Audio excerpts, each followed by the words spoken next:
গতকাল বেশ কয়েকটা গুরুত্বপূর্ণ ঘটনা ঘটেছে। অ্যাপারেন্টলি মনে হচ্ছিল সব শান্ত হয়ে এসছে, কিন্তু প্রথম আমরা উপদেষ্টা ওয়াহিদুদ্দিন মাহমুদের একটা মন্তব্য দেখে দেখলাম যে না, প্রধান উপদেষ্টা থাকছেন। তাতে মনে হলো যে সব কিছু মোটামুটি শান্ত হয়ে এসছে, কিন্তু তারা এরপর একটা অফিসিয়াল স্টেটমেন্ট, যেটা প্রধান উপদেষ্টা তার অফিসিয়াল ফেসবুকে শেয়ার করেছেন, সেটা খুব তীব্র সন্দেহের জন্ম দিয়েছে। এবং একই সাথে গতকালই 3টা রাজনৈতিক দল দেখা করেছে প্রধান উপদেষ্টার সাথে, বিএনপি, জামায়াত এবং এনসিপি, রেজিস্ট্রেশনহীন একটা দল দেখা করেছেন। এটা অবশ্য ডক্টর ইউনূসের নিজের দল, দেখা করতেই পারে, তাদের প্রধানও আলাদাভাবে দেখা করতে পারেন। তো দেখা হওয়ার বিষয়টা নিয়ে আলাদা করে আলোচনা করব, এবং এখানে এক ধরনের বিএনপিকে হিউমিলিয়েট করা হয়েছে বলে মনে হতেই পারে, এবং এটা একটা অর্থহীন বৈঠক হয়েছে বলবো আমরা। কারণ স্টেটমেন্ট যেটা দেওয়া হয়েছে, সেই স্টেটমেন্টটা আসলে অনেক কিছু বলে দিয়েছে, খুবই অ্যালার্মিং। আমরা যদি এটার প্রতিটা বাক্য পড়ি এবং রিডিং বিটুইন লাইন্স, তার রাইটার্স প্রেমিস বলে যে একজন রাইটার আসলে কি ঢঙে লিখেছেন, অনেক সময় সেটা কমিউনিকেটেড হয়, বা রাইটার নিজে কমিউনিকেট করতেই চান। আমার কাছে মনে হয় পরিকল্পিতভাবে এই ধরনের মেসেজ আমাদেরকে দেওয়ার চেষ্টা করা হয়েছে, মেসেজ সামনে আনার চেষ্টা করা হয়েছে। সোজা বাংলায় বলতে গেলে সেনাপ্রধান এবং বিএনপিকে ধমক বা হুমকি দেওয়া হয়েছে বলা যেতেই পারে। আমরা একটু স্টেটমেন্টটা পড়ি, তারপর এটা একটু পুঙ্খানুপুঙ্খভাবে অ্যানালাইজ করতে হবে, কারণ এটা অফিসিয়াল স্টেটমেন্ট। এর প্রতিটা শব্দ, প্রতিটা বাক্য তো বটেই, প্রতিটা শব্দ খুব গুরুত্বপূর্ণ। হুবহু যা লেখা হয়েছে সেটা এরকম যে জাতীয় অর্থনৈতিক পরিষদে এনইসির বৈঠক হয়েছে। এখানে অন্তর্বর্তী 3টি প্রধান দায়িত্ব তারা বলছেন, নির্বাচন, সংস্কার ও বিচার বিষয়ে বিস্তারিত আলোচনা হয়। মানে এগুলো কে দিয়েছে, কিভাবে দিয়েছে প্রশ্ন তোলা যায়, তুলছি না আপাতত। প্রধান উপদেষ্টা প্রফেসর মোহাম্মদ ইউনূসের সভাপতিত্বে রাজধানীর শেরেবাংলা নগর এলাকায় পরিকল্পনা কমিশনের বৈঠক অনুষ্ঠিত হয়। এসব দায়িত্ব পালনে বিভিন্ন সময় নানা ধরনের অযৌক্তিক দাবি দেওয়া, উদ্দেশ্য প্রণোদিত এখতিয়ার বহির্ভূত বক্তব্য, এই জায়গাটা খেয়াল রাখবো, আমি আবার পড়ব, এবং কর্মসূচি দিয়ে যেভাবে স্বাভাবিক কাজের পরিবেশ বাধাগ্রস্ত করে তোলা হচ্ছে এবং জনমনে সংশয় ও সন্দেহ সৃষ্টি করা হচ্ছে, তা নিয়ে বিস্তারিত আলোচনা হয় বৈঠকে। দেশকে স্থিতিশীল রাখতে, নির্বাচন, বিচার ও সংস্কারের কাজ এগিয়ে নিতে এবং চিরতরে দেশে স্বৈরাচারের আগমন প্রতিহত করতে বৃহত্তর ঐক্য প্রয়োজন বলে মনে করে উপদেষ্টা পরিষদ। এ বিষয়ে অন্তর্বর্তী সরকার রাজনৈতিক দলগুলোর বক্তব্য শুনবে এবং সরকারের অবস্থান স্পষ্ট করবে। শত বাধার মাঝেও গোষ্ঠী স্বার্থকে উপেক্ষা করে অন্তর্বর্তী সরকার তার উপর দায়িত্ব পালন করে যাচ্ছে। যদি পরাজিত শক্তির ইন্ধনে এবং বিদেশি ষড়যন্ত্রের অংশ হিসাবে সরকারের উপর আরোপিত দায়িত্ব পালনকে অসম্ভব করে তোলা হয়, খেয়াল করি, আওয়ামী লীগ এবং বিদেশি শক্তি মানে হচ্ছে, আমরা ধরে নিই বিদেশি ষড়যন্ত্র, ইন্ডিয়ান ষড়যন্ত্র পড়ে ফেলাই ভালো, তবে সরকার সব কারণ জনসমক্ষে উত্থাপন করে পরবর্তী সিদ্ধান্ত গ্রহণ করবেন, ভালো কথা। অন্তর্বর্তীকালীন সরকার জুলাই অভ্যুত্থানে জনপ্রত্যাশাকে ধারণ করে, কিন্তু সরকারের স্বকীয়তা, সংস্কার উদ্যোগ, বিচার প্রক্রিয়া ও সুষ্ঠু নির্বাচন ও স্বাভাবিক কার্যক্রমকে বাধাগ্রস্ত করে এমন কর্মকাণ্ড অর্পিত দায়িত্ব পালন করাকে অসম্ভব করে তুললে, লাস্ট জায়গাটা, সরকার জনগণকে সঙ্গে নিয়ে প্রয়োজনীয় সিদ্ধান্ত গ্রহণ করবে। প্রথম কথাটা হচ্ছে, সেনাপ্রধানকে একটা অফিসিয়াল ফর্মাল বক্তব্যে তুলে আনা হলো। আমরা রাগঢাক না করে কথা বলি, সেটা ভালো হবে। উদ্দেশ্য প্রণোদিত এখতিয়ার বহির্ভূত বক্তব্য। সেনাপ্রধান সাম্প্রতিক সময়ে যে বক্তব্য দিয়েছেন, শুধু এটা না, এর আগেও তিনি রাওয়া ক্লাবে একটা বক্তৃতা করেছেন, সেটা নিয়েও সরকারের মধ্যে কারো মধ্যে স্ট্রেস তৈরি হয়েছিল। এটা একই ধরনেরই বক্তব্য এখানে, সেটা তারা ডেকে এনেছেন। আমরা এই জায়গাটা একটু ক্ল্যারিফাই করি। সেনাপ্রধান তার অফিসারদের সামনে যে বক্তব্য দিয়েছেন, সেটা আসলে অফিসিয়ালি তারা জানান নেই, এটা বিভিন্ন সূত্রে মিডিয়াতে চলে এসছে। আমরা এভাবে ধরতে পারি যে এটার এক ধরনের সায় সর্বোচ্চ পর্যায়ে থেকেই ছিল সেনাবাহিনীর, তাহলে ঠিক আছে, কিন্তু তারপর তারা কোনো অফিসিয়াল স্টেটমেন্ট দিয়ে এটা করেননি।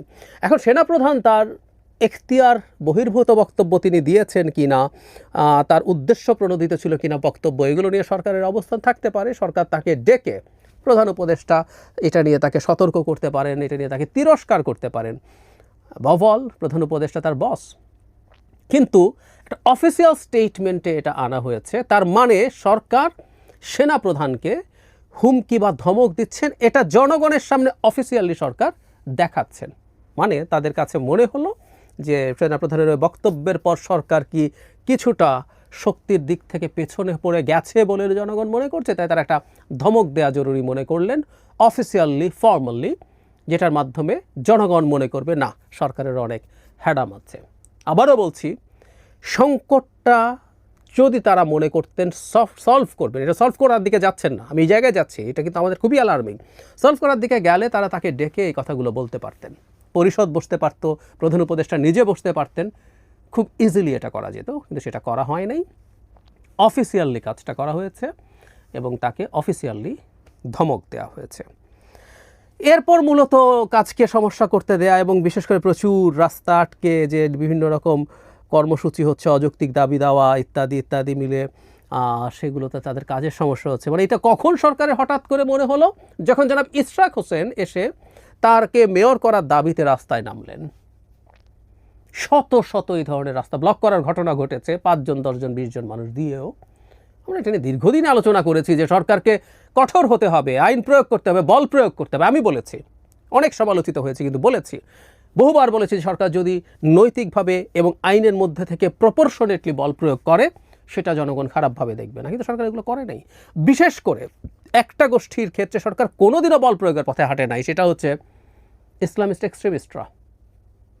বহু ক্ষেত্রে তারা বহু কিছু ঘটিয়েছে, সরকার পদক্ষেপ নেয় নাই, এবং কেন নেয় নাই এই স্টেটমেন্টে আছে আমি মনে করি।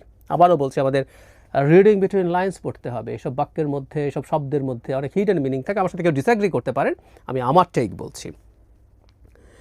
বিএনপিকে এখানে তার মানে যখন ইশরাক করলেন তখন সমস্যা হয়ে গেল, আর আগে হয় নাই। এরপর আওয়ামী লীগের নিষিদ্ধ করার নাম দিয়ে একই ঘটনা কয়দিন আগেই হলো, কিছু হয় নাই, কিন্তু এটা তো ডক্টর ইউনূসের নিজের দলের লোকজন, হাসনাত আবদুল্লাহ, এনসিপি এবং জামায়াত টু সাম এক্সটেন্ট সরকারের সাথে ইজ ভেরি মাচ অ্যালাইন্ড, এবং ইসলামিস্টরা, তাতে সমস্যা হয় নাই। এছাড়াও যে কেউ এই কাজগুলো একটা সময় করেছে, কোনো রকম কোনো ব্যবস্থা নেই। হঠাৎ করে তাদের মনে হলো, ইভেন আমরা একজন উপদেষ্টা সৈয়দা রিজওয়ানা হাসান যখন 2 দিন আগে ব্রিফিং করছেন, তখনও তিনি বলছেন অফিস থেকে যমুনায় আসবো, রাস্তা আটকে যায়, কারোর সাথে মিটিং আছে, হয় না। হঠাৎ করে তাদের মনে হওয়া শুরু করলো, হ্যাঁ, কারণ এটা বিএনপি করেছে। কারণ ভালো খারাপের আলোচনা করছি না, আমরা একজন পর্যবেক্ষক হিসেবে যদি দেখি, আপনি চেরি পিক করছেন, এটা মতলববাজি। এরপর যেটা হয়েছে সেটা হলো এই বিচার সংস্কার ম্যান্ডেটের কথা বলছেন, তাদের দায়িত্ব তারা নিজেরা নিয়ে নিয়েছেন না, সরি, এবং তাদের দায়িত্ব নাহিদ, আসিফ, হাসনাত এরা মিলে দিয়ে দিলেও হবে না, একদম হবে না। তাদের যথেষ্ট কন্ট্রিবিউশন আছে, কিন্তু তারাই সব কিছু নন, তারাই এই কাজ করে শেষ করেন নাই, এবং তারাই এমপ্লয়ার, তাই তাদের কথা শুনেই সব কিছু করতে হবে, মানব না, কোনোভাবেই এটা হবে না, হতে দেয়া যাবে না, দেশ নিয়ে ফাজলামও চলবে না। যাই হোক, তারা এটা করার ক্ষেত্রে তারা বলছেন যদি কোনো সমস্যা হয়, এবং আবারও বলছে পরাজিত শক্তির ইন্ধনে এবং বিদেশি ষড়যন্ত্রের অংশ হিসেবে।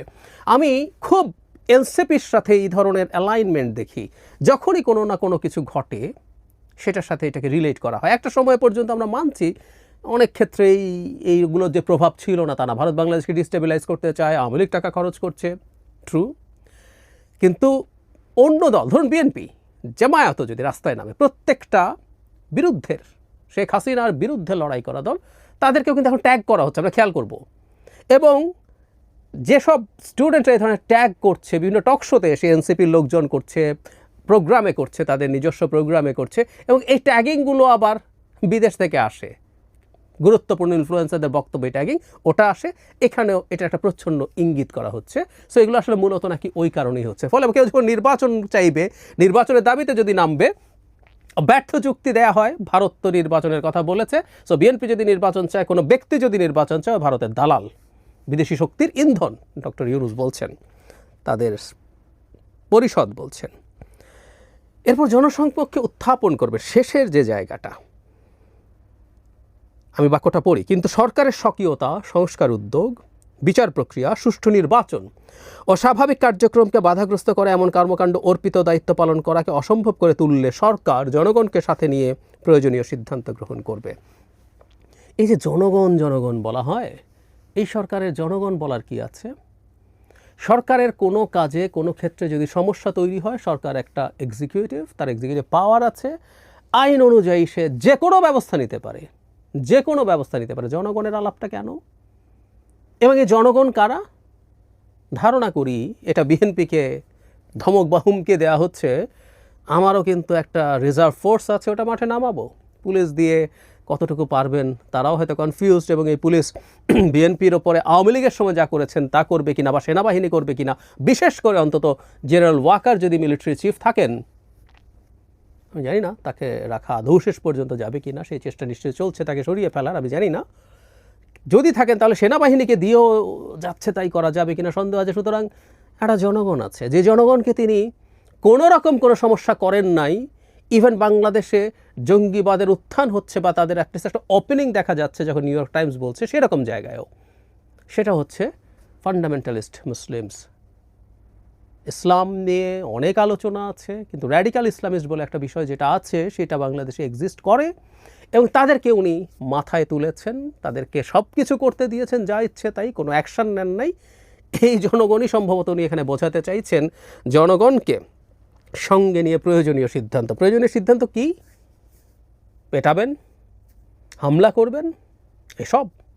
অবশ্য কিছু জনগণ ডক্টর ইউনূসের 5 বছর লাগবে টাকবে আওয়াজ ফেসবুকে তুলতে তুলতে এখন মাঠেও নামতে শুরু করেছে। বোধ করি তারাও আস্তে আস্তে নামাবেন, গণভোট চাই, ওনাকে 5 বছর, এসব আলাপ আমরা জানি, এসব আসতে যাচ্ছে।